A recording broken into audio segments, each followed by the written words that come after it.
नमस्कार शेतकरी बांधवांनो, स्वागत आहे आपलं रुद्रा बोलकर यूट्यूब चॅनलमध्ये। मित्रांनो, पीक विम्यासंबंधित एक महत्त्वाची अपडेट आहे। बऱ्याचशा जिल्ह्यांचा जो पीक विमा आहे अग्रिम जो 25% मिळणार होता मित्रांनो, त्या संबंधित ज्या पीक विमा कंपन्या आहेत त्या कोर्टात गेल्या होत्या आणि त्या कोर्टामध्ये काही जिल्ह्यांची सुनावणी आता झालेली आहे। तर किती जिल्ह्यांना पीक विमा मिळणार आहे तो आपण या व्हिडिओच्या माध्यमातून बघणार आहोत। त्यामुळे व्हिडिओ शेवटपर्यंत बघा, म्हणजे सर्व गोष्टी तुमच्या क्लिअर होतील। ठीक आहे, तर चला मित्रांनो सुरू करूया। बघा, या जिल्ह्यांचा अग्रिम भरपाईचा मार्ग अखेर मोकळा। विभागीय आयुक्तांनी अग्रिम भरपाईबाबत दिलेल्या निकालही विमा कंपन्यांना सरसकट मान्य नाही।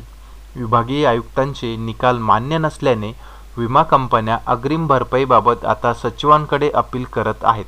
आज तारीख 23 बीड, बुलढाणा आणि वाशिम या 3 जिल्ह्यांच्या अपीलावर सुनावणी पार पडली। तर विमा कंपन्यांनी सांगली, कोल्हापूर आणि परभणी जिल्ह्यात अग्रिम भरपाई देण्यास तयारी दर्शवलेली आहे, असे कृषी विभागाच्या विश्वसनीय सूत्रांनी सांगितले। तर मित्रांनो, या ठिकाणी तुमच्या लक्षात आलं असेल तर हे कुठले 3 जिल्हे आहे? सांगली, कोल्हापूर आणि परभणी या 3 जिल्ह्यांना भरपाई देण्यास कंपन्यांनी तयारी दर्शवली आहे।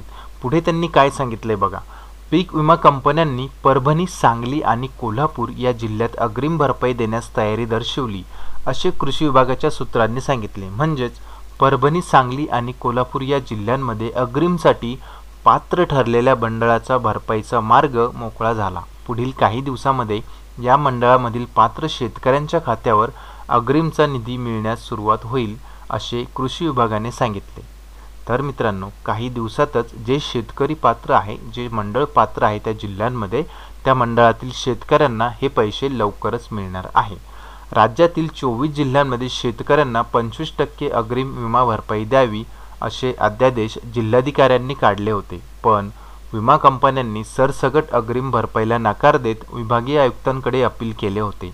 पीक विमा कंपन्यांनी ज्या मंडळामध्ये 21 दिवसांचा पावसाचा खंड नाही अशा मंडळांना, तसेच काही मंडळामध्ये काही पिकांसाठी अग्रिम देण्यास नकार दिला होता। मित्रांनो, पीक विमा कंपन्या काय करतायत, सरकारला कायद्याच्या कचाट्यामध्ये पकडतायत आणि पैसे देण्यास नकार देतात। तरीही आता 3 जिल्ह्यांना या ठिकाणी त्यांनी मंजुरी दिलेली आहे। ठीक आहे, हळूहळू पुढील जिल्ह्यांना सुद्धा याच पद्धतीने मंजुरी घेण्याचं काम सरकार करत आहे। पुढे बघा, तसेच अग्रिमचे अध्यादेश काढताना जेवढे नुकसान दाखवले, म्हणजेच नुकसानीची टक्केवारी दाखवली, त्यावरही कंपन्यांनी आक्षेप घेतले आहेत। काही जिल्ह्यांमध्ये नुकसानीची टक्केवारी 70 ते 90% दाखवण्यात आली असून प्रत्यक्षात एवढे नुकसान नाही, असे कंपन्यांनी म्हटले आहे। त्यामुळे विमा कंपन्यांनी विभागीय आयुक्तांकडे अपील केले होते। मित्रांनो, कंपन्यांचं असं म्हणणं आहे, शेतकरी जेवढं नुकसान सांगताय 70-90%, एवढं नुकसान झालेलं नाही आहे, कमी नुकसान झालेलं आहे, त्यामुळे आम्ही एवढी भरपाई देऊ शकत नाही। त्यामुळं वारंवार ह्या ज्या कंपन्या आहे विभागीय आयुक्त यांच्याकडे तक्रार करत आहे किंवा अपील करत आहे। ठीक आहे, विभागीय आयुक्त पातळीवर सुनावणीचे काम आता जवळपास पूर्ण झाले।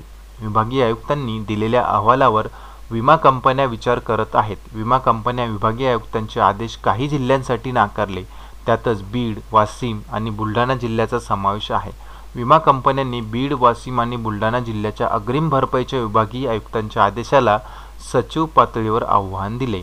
आजच 23 या तिन्ही जिल्ह्यांच्या अग्रिम भरपाईबाबत सुनावणी पार पडली, असेही कृषी विभागाकडून सांगण्यात आले। मित्रांनो, बीड, वाशिम आणि बुलढाणा या जिल्ह्यांसाठी त्यांनी अग्रिम नाकारलेला आहे। ठीक आहे, आता पुढे कृषी विभाग यावरती काय ॲक्शन घेतोय किंवा जिल्हाधिकारी यावरती काय ॲक्शन घेत आहे ते आपल्याला बघायचे। तर इतर जिल्ह्यांचं काय होणार मित्रांनो, पुढे बघूया। विमा कंपन्यांनी बीड, बुलढाणा आणि वाशिम जिल्ह्याविषयी विभागीय आयुक्तांचे आदेश फेटाळत सचिव पातळीवर अपील केले, त्याची सुनावणीही झाली। इतर जिल्ह्यांसाठी विभागीय आयुक्तांनी दिलेल्या आदेशाची माहिती आणि पडताळणी विमा कंपन्यांच्या पातळीवर सुरू आहे। कंपन्या ज्या जिल्ह्याबाबत आदेश मान्य करतील त्या जिल्ह्यातील मुद्दा निकाली निघेल, पण ज्या जिल्ह्यांसाठीचे आदेश फेटाळतील त्यासाठी सचिवांकडे अपील करतील, त्याची सुनावणी सचिवांच्या पातळीवरती होईल।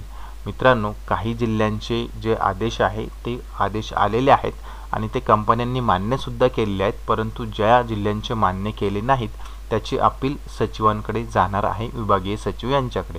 नुकसान भरपाईबाबत मतभेद निर्माण झाल्यावर अंतिम निर्णय देण्याचा अधिकार राज्यालाच असायला हवा।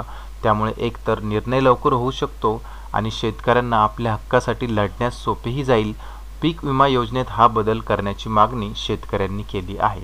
मित्रांनो, हा जो निर्णय आहे हा पूर्णपणे राज्यावरती अवलंबून ठेवावा असं शेतकऱ्यांचं म्हणणं आहे, परंतु शेतकऱ्यांचं म्हणणं कधीही कोणी ऐकत नाही आणि ते त्यांच्याच मर्जीने चालतात आणि कंपन्या त्यांचाच फायदा या ठिकाणी बघतात मित्रांनो। ठीक आहे, तर बघूया पुढे निर्णय काय होतो। आता तरी सध्या तरी 3 जिल्ह्यांना त्यांनी मंजुरी दिलेली आहे।